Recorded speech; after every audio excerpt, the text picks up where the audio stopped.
This episode of The Rest is Football is powered by our new presenting partners, Fuse Energy. We're thrilled to welcome them to the team, especially outside the regular transfer window. A new signing providing power and energy. That sounds like a bit of me back in the day, Gaz. And reliable too, not one of those fair weather players who go missing in December. Fuse will be powering The Rest is Football right through the season. They're one of the UK's fastest growing energy suppliers, building solar farms and helping homes make smarter choices. Power that performs throughout the season. Fuse. Keep everything running, lights on, meters smart, cars charged. A full squad you can count on. And when you sign up for their fixed rates, your energy prices hold their shape, even as the nights turn colder and the title race heats up. The season is long, but with Fuse, the energy never drops. For more information about energy that hits the top corner every time, head to fuseenergy.com/football. And if you fancy getting involved, sign up with the code FOOTBALL for the chance to get a shout out on the pod and throw your own question at us next time.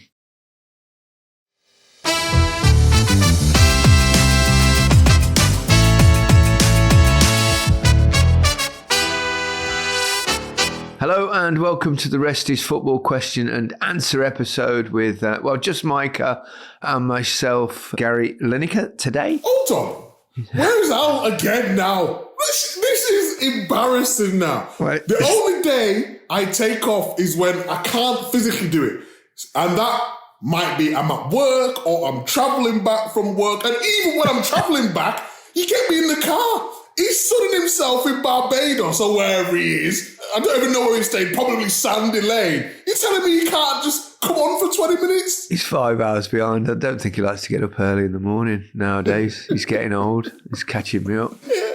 He loses a little bit. You know what I mentioned that he can't make it? He won't be happy. He'll be straight on the group chat when he hears this one go out, Micah. Yes, I love winding him up so much. He bit brilliantly the last time you did this. Right, we should answer some of your questions. Thank you very much for sending them in. They're predominantly international based, which is what we requested of you. So thank you very much for that. Let's start with, I think, an easy one. Nath, who's your World Cup dark horse? I mean, the thing I always think about dark horses, if you think a team's going to do well, therefore they are not a dark horse. But an outside bet. Yes, outside. That's what I was just about to say. An outside. Let's say to do well in the tournament, because dark horses don't win World Cups. Yes, I don't think they do. think that's fair. Got to think of one, really. I'm going to say Norway. Erling Haaland. Well, I mean, last night they won 4-1 away in Italy, which was a great performance, and he got 2 more.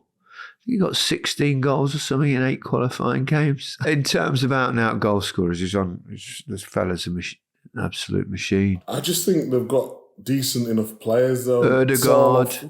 Yes, remember Sorloth, though, as well. And they've got a guy called Nusa. Well, Sorloth's at Atletico, and he's scored a few. He's not entirely loved by the Atletico fans. Yeah, but he works hard for the team. Yeah, he's a big lad. Sander Berg. You remember Berger? Yeah, Sander Berger. Yeah. I mean, quarter-finalish, they could maybe. Yeah, maybe. If you've got Haaland, though, and if you can be solid, things will push them as well. Because you're not going to sit back against Norway, which actually plays into the strengths of Erling. Because, I mean, if you could just hoof it behind him, and exactly, he can give you 5-yard start and motor once he gets moving. Yeah, so that's not a bad shout. Who should Oscar Bob they've got as well. Ryanson, you know, the fullback for Dortmund. Mm-hmm. Yeah, he's Norwegian. Aya at Brentford. They've got some good teams. They've got some good players. I don't think they can win it, but if they got a decent draw, get quarters, semis, possibly. It's a good shout, that one. I'm just buying time here to try and think of. I'm going to go Morocco. Ooh. They've actually got some really good players and some good young players. I don't know whether you've seen how well they've done in one of the, I can't remember which age group, but one of the tournament's really good. They've got a couple of star young players and they've got some superstars as well. Hakimi. Yeah, PSG. So maybe Morocco. Maybe it's Africa's turn. Maybe. Finally. I mean, they went close, didn't they?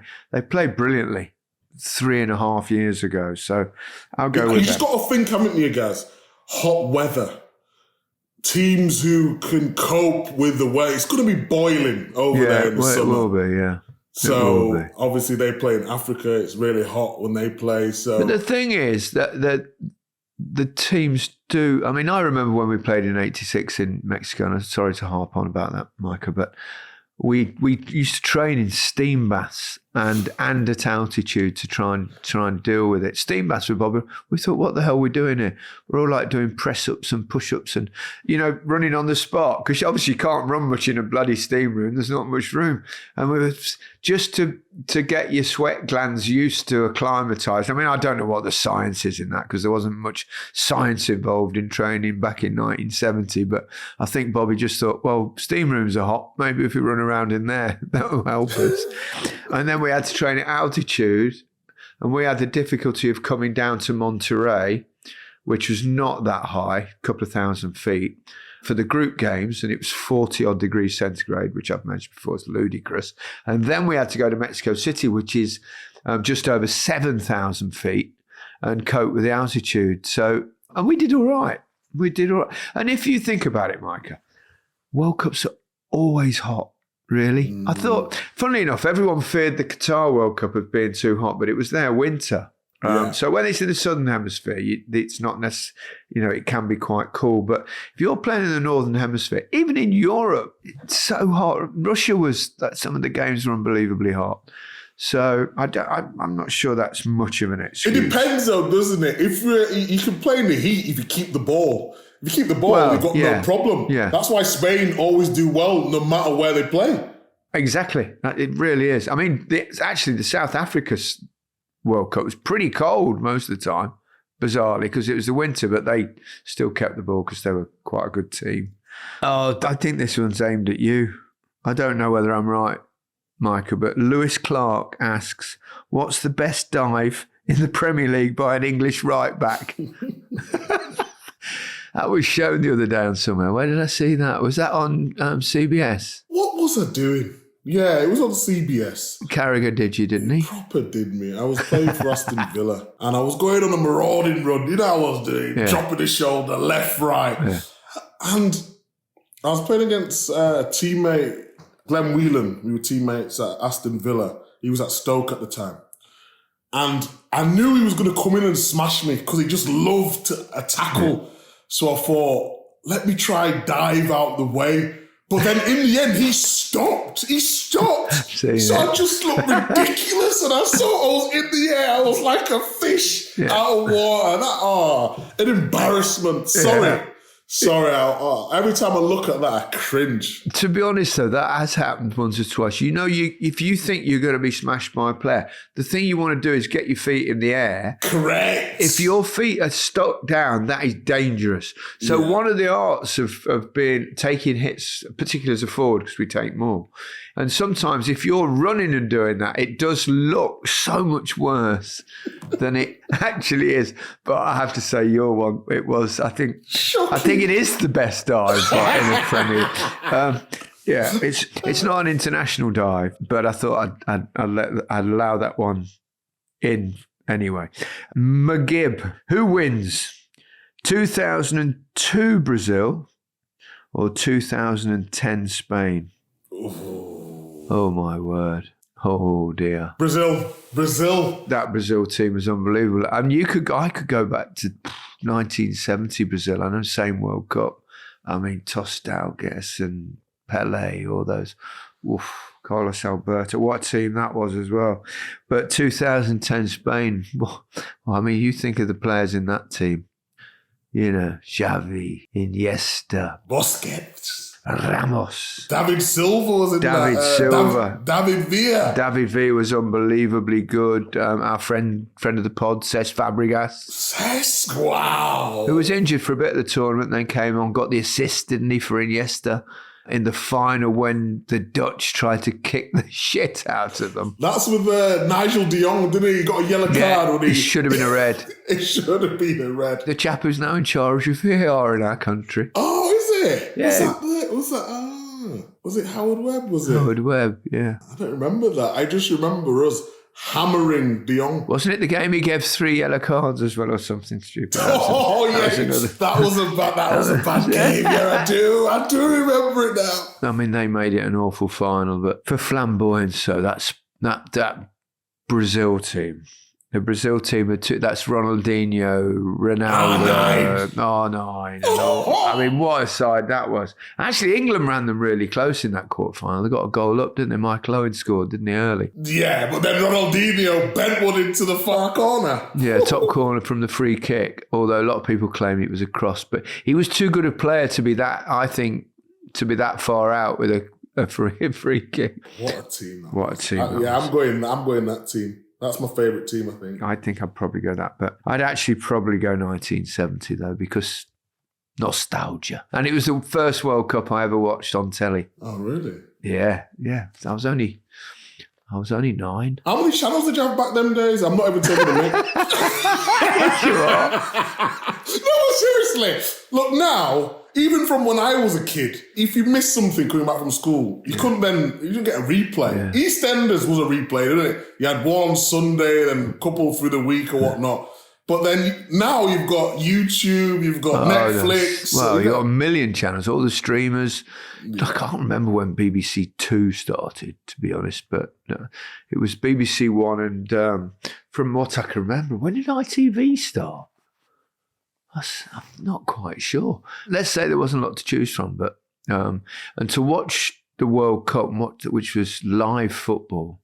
I've told the story before. My dad played card game every week, and I told you Engelbert Humperdinck used to come round. I know this sounds mad, but he did, and because he's a Leicester lad, Jerry Dorsey, latterly named Engelbert Humperdinck. What a name! And they used to come round every single week and often stay 24 hours. And on a bank holiday, they might stay 36 hours playing cards all night. My mum used to cook between, and it was, and the only time it ever stopped, ever stopped playing cards was for England against Germany, West Germany, obviously then, in the quarter-final of the World Cup. And we were winning 2-1. And then he hooked Bobby Charlton. Sir Alf Ramsey took Bobby Charlton off. And the Germans went on to beat us. Yeah. Gerd Muller put one in. And Uwe Zähler, a little header, kind of. Yeah, that was that. And the game stopped. And then I was crying. And they just went, right, deal them. And just carrying on playing cards. It's like nothing had ever happened. So that Brazilian team that played in that World Cup, and England played them in the qualifiers, and there's that famous shot of Bobby Moore and Pele embracing, two of the absolute greats of our game. But yeah. Anyway, I digressed a little bit there. Who would your starting left back be for England? Josh asks that question. You can add your surnames, guys, when you're asking questions, because otherwise you can go to your mates. Oh, I just got my question read out. And they went, oh, really? I never heard it. And they went, yeah, he said Josh. He said, well, that could have been any Josh. Could have been anyone, yeah. Put your surnames in there. Who would you be starting? I mean, it's not easy now, because I'm always a bit wary of these questions, because it's 7 months before a World Cup. Someone will see this in 7 months' time and go, why'd you pick him? So there is a danger. I think we can mention those in contention. I mean, Nico O'Reilly stepped in. We've seen the last couple of days. I mean, he's not even a left back. Yeah, he's really? A class. He's a class. Yeah. Honestly. Well, Trent ended up in midfield player. Then he ended up playing right back and in the first team, and then stuck there because he was so bloody good at it. I would go Miles Lewis Skelly. I think he's a special talent. Special. Who else is there? Lewis Hall. Yeah, Lewis Hall's very good and he's consistent. You know what you're going to get. I just feel Miles Lewis Skelly's got that X factor. Yeah. When he plays in the Champions League, the only thing that will stop him now is he going to play enough football between now and because the end of the Arsenal season. are so strong now, and Calafiori's been doing a brilliant job there, hasn't he? So didn't he get injured in the international break, Calafiori? there's reports that were saying that. As did Gabriel. Yeah, Been a blow Gabriel. for Arsenal. I mean, yeah. we've got to remember we'll have to change our fantasy teams because everyone's got him. Here, see what I'm on. I'm going to have to play free hit this week, guys. After your disaster of last week. It's a disaster. I was let's not talk about that, fan. That's not the question here. So you start in left back. And don't forget Luke Shaw. A bit of experience, and he can play on the left side of a 3 should Tuchel decide to do that, which I suspect he won't. But he's come back, he's playing really well at Man United. He's a good player. Luke's a good player, you know. He's a top player. Yeah. I know he gets a lot of stick, but he's a really good player. The only thing is that I wouldn't take any chances His fitness. with players who have not played consistently over the last couple of seasons. I just don't think it's worth it. So, Lewis Skelly. Or Nico O'Reilly, either or. Nico O'Reilly, yeah. Depends who plays more football between now and the end of the season. Yeah, I mean, you look at the either or. fullbacks on both sides. I mean, was it 2 years ago, wasn't it? And almost 2 years ago, we were going, left back was such a problem position because Luke Shaw wasn't fit, and he came in, and he did really well considering he hadn't played any football, but we were Trippier did well though, left back, didn't he? But Trippier can, but we were playing players on the other side. Correct. Yeah. When now you've got various choices, and even on the other side, I mean, there's a list that Reece James, Trent Alexander-Arnold, Jed Spence, just. Well, Jed Spence, we've not mentioned him left back. He plays left back for Spurs, doesn't he? I forgot. He can play both sides, can't he, Jed Spence? But left back. But he's made a real late run. How have I forgot Jed Spence? Jed Spence, you know what? I'd play Jed Spence. That's who I would play. Really? You go ahead of Lewis Skelly? Because he plays every week. He does. Well, he does at the minute. He's very good defensively. He's rapid and as he's well. good offensively from the left. When we talked about Trippier when he was opening up and it was taking him too long. For some reason, Spence can play both sides equally as well. The timing it takes him to take a touch and play forward, he does it equally as good as on the right and left. So, you know what? I'd go Spence. And also, if you can play both sides, that's a big advantage for you for a manager to put in a squad. So, I mean, the choices, amazing. And also, let's say, because someone will play this in about 5 months' time, say, why are you saying him? Because one of them will have lost form or injured. We are doing this in November. We're doing this in November. I'm not going to go on an England starting 11. Tom King has asked that. We're not doing that now. We're not doing that now because it's too early to start doing that stuff. Save it, Tom King. We'll come back to you. We'll come back to you, Tom King, in a few months' time. Joey H.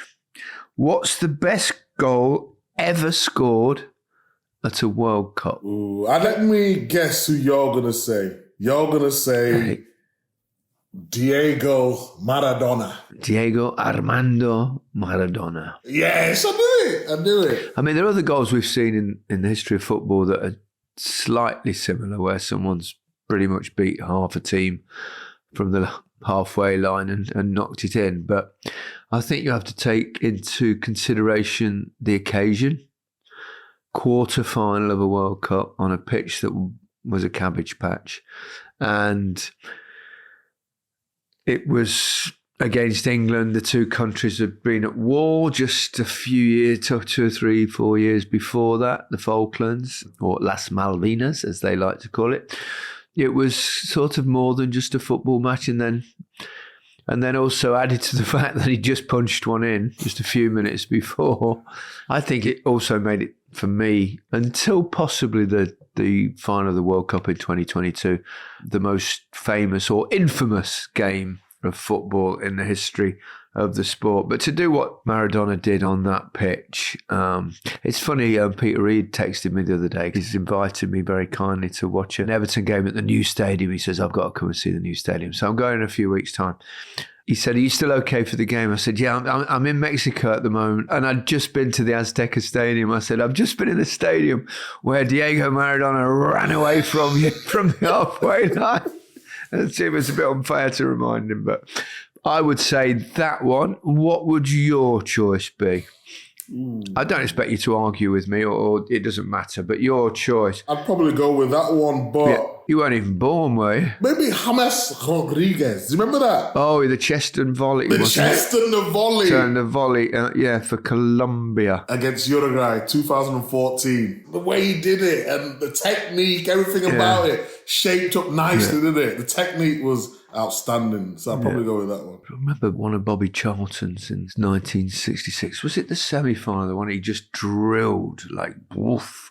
He's such a pure strike. Don't forget how heavy those footballs were in 1966. So I think it was the semi against Portugal.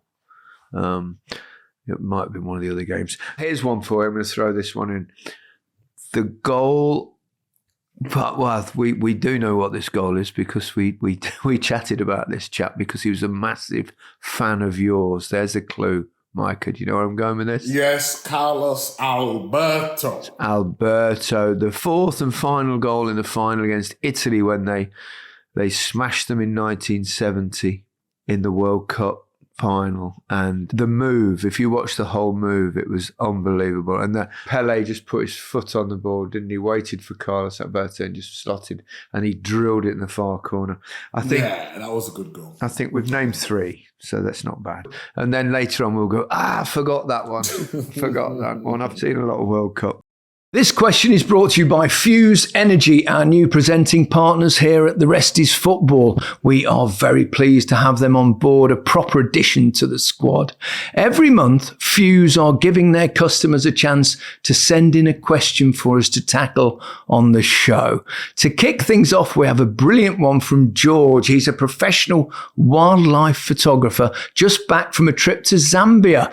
Not a bad way to spend your time. George has challenged us to build a 5-a-side team using current Premier League players, but each position has to match an animal. Interesting. 5 animals, 5 roles, 5 players. But he has given us the animals. So we'll start with that. Now, this is a bit random, boys. We'll have to start with an animal, which is the octopus in goal. I don't know any 8-legged or 8-armed goalkeepers. The best goalkeeper in the Premier League. Shall we just go when fit? Alisson. Probably, wouldn't he? Would you say so? Alisson or performing Raya? Raya's been good. Raya's been brilliant, as has consistently Jordan Pickford. I would throw in there as well. Probably Alisson when fit. He's special. Okay, we're all agreed. So Alisson the octopus, as we now know. He's gone for a rhino for a defender. No horny jokes, please. At this point, big, powerful, fearless. Who is your brick wall? I'm going Gabriel. Got to be Gabriel. Oh, what a shout! Yeah, Gabriel definitely had to be Gabriel. Yeah. Right. An all-rounder, which he's gone for a wolf, which is interesting. So doesn't have to play for Wolves, does he? Yeah. You should put a Wolves player in. Come on, it makes it better now. Not the way they're playing. Absolutely not. No chance. I'm not sure we can go in for like grit, stamina, intelligence, links everything together. Howls at night. What about Anderson? He's been brilliant, hasn't he, for England and stuff? No. Declan Rice, had it. Oh, Declan. Caicedo. Caicedo or Declan Rice. Yeah. Who are we going with? Well, we've got Arsenal players in, haven't we? Already, Gabriel. Yeah, we put Gabriel. Let's go Caicedo. Agreed. All right. Yeah.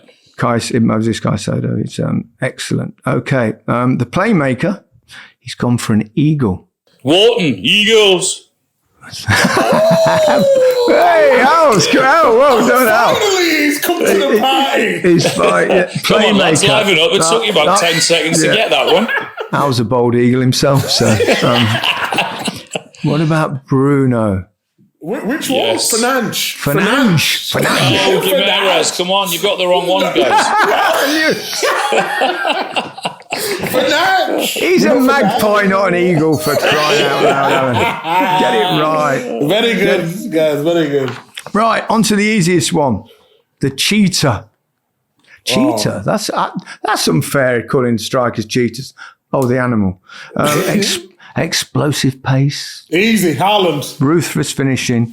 Easy. Haaland. I mean, the quickest striker in the Premier League. The easiest one of all. Great question from George. If you're a Fuse customer and you want to ask us something on the show, you can get involved too. Sign up to Fuse using the code FOOTBALL at fuseenergy.com/football. Welcome back to the Rest is Football question and answer episode with Big Meeks and me, Lynx, as I was always called when I was a footballer. I was Lynx when I was a footballer. Yeah. Again, I'll go back to Peter Reid. He still called me that when he called me the other day. So, Gazza call you Lynx. You know when we did the pod. Yeah. No, when I was a player, I was always Lynx, and then gradually he drifted away. So, yeah. If England weren't in the World Cup, who would you want to win? 4 years ago, that would have been easy. I'd have said Argentina just for Messi, but now he's done it. I would say something else. You know what? Ronaldo, Portugal. I'd love Ronaldo. He's won the Euros, hasn't he? Yeah. But the World Cup, for what he's done for the game. Yeah, I wouldn't disagree with that. That would be incredible. Yeah. And he's had such an amazing... I mean, he's won everything but the World Cup. So, yeah, that's a fair enough. You know what I like about him, though, as well? Just quickly, guys, that he's a little bit flashy. He does like his cars. He does like his houses. Normally, that's seen as a negative. But he's managed to turn it into a positive. So as long as you're working hard, you can have nice things. Oh, no, I'll also say about Cristiano that he's also made incredible donations to. Correct. I saw something recently that for the children of Gaza and things like that. I'll do something just to be different. I'd like to see an African nation, Morocco. I think they're the most realistic outside chance of doing it. As we said earlier. Senegal. Yes. Well, Senegal are really good too. So maybe an African nation, I think it'd be really good for the sport. Really good for the sport. So a nice positive note to finish on. This is an interesting one from Batista, not Battiston. He was a player. Who is your sleeper pick for the England side? What does that mean? I think he means a surprise. One perhaps we haven't. I mean, there's so many. The squad's enormous, and the talent pool is enormous at the moment. So that's quite difficult. Someone perhaps to sneak in just for his experience. I don't think not to play, but it depends here because they're talking about enlarging the squads, which I think, is actually quite ridiculous. Because, can you imagine being a coach and you're suddenly saying, right, you've got a squad of 30 now, and you've got to keep almost 2/3 of your players happy that are not playing. What? Because you know what players are like. If they're not playing, they're whining. So, if in those circumstances, I think you might bring in one or two youngsters just to experience it. So I'm going to go Max Dowman, who's a child. I like your thinking, Gaz. Yeah. But I don't think he will be in the squad. But I only say this if they do this thing that's being rumoured, which surely they won't, is enlarging the squads to around 30. I take your testament on that, but I think then too much pressure is put on him. If you look at, remember Theo Walcott, where he got picked for the World Cup with Sven? So that would have been, 2006? 2006 World Cup. And he'd not played a game in the Premier League. Obviously, Max Dowman's played in the Premier League. But after that, his life just changed. There was too much pressure. Yeah, that's a good point. Theo Walcott was a very good player, but everyone after that, and he scored a hat-trick for England in one of his games. Yeah, he did. And it was just too much, and everyone expected that. Yeah. And I feel like it could ruin him if it goes too soon. Didn't ruin Lamine Yamal, though. Yeah, but that's different. Well, we'll see. Max Dowman is class, but he's not Lamine the Dreams level. No, of course he's not. Okay. Oh, another little personal one for you. James R. Out of Micah's 13 caps, which was his favourite? You've got to go debut, haven't you? First one. It's so special, isn't it? Oh, it was tough though. I was up against Iron Robin. Yeah. Was it? And you started? I started. Your first appearance was a start. It was a start. Oh, wow. That's what I mean. I came on at Hampden for Glenn Hoddle. Only Did for you? Yeah, which was a thrill. I mean, I didn't play in Glenn Hoddle's position, I hasten to add. Yeah, it was at Hampden. And there was only about 8 minutes to go. I think the game finished 1-1, but I didn't score anything. But it's amazing, isn't it, because from that point on, wherever club you're playing for, you'd have been playing at City then, yeah? Yeah. So whenever it goes Micah Richards, Manchester City, and England. Oh, it's got a ring to it, hasn't it? Lineker, Leicester City, and England. Oh, it's a beautiful. It's got to be that feeling. That feeling when you're on the pitch as well. Yeah. When the national anthem's playing, and you want to sing it, but then you're trying to concentrate on the game. But then the camera's on it, and you want to show that it's your time to play for your country, and there's so much emotions going through your head. You're like, should I be singing it because people think I'm concentrating on the anthem too much and not focusing on the football and all these million things going through your head. And you just want to play well, don't you? Don't make a mistake. That's what you're thinking. In the first 5 minutes, I lost a tackle against Robin. He ran me ragged. But then, after about 7 minutes, I got the first tackle. And then shoulders came out. This is Big Meeks. This is my house. Hang on a minute. Here lies the difference between a defender and a forward. What's your first thought going onto the pitch for your England debut is, don't make a mistake. Not, let's score an unbelievable goal. Let me get the winner. Or let me create. No, actually, I never thought that. But it's funny, isn't it? The difference mentality between them. That's why it's easier for strikers. No, it's not.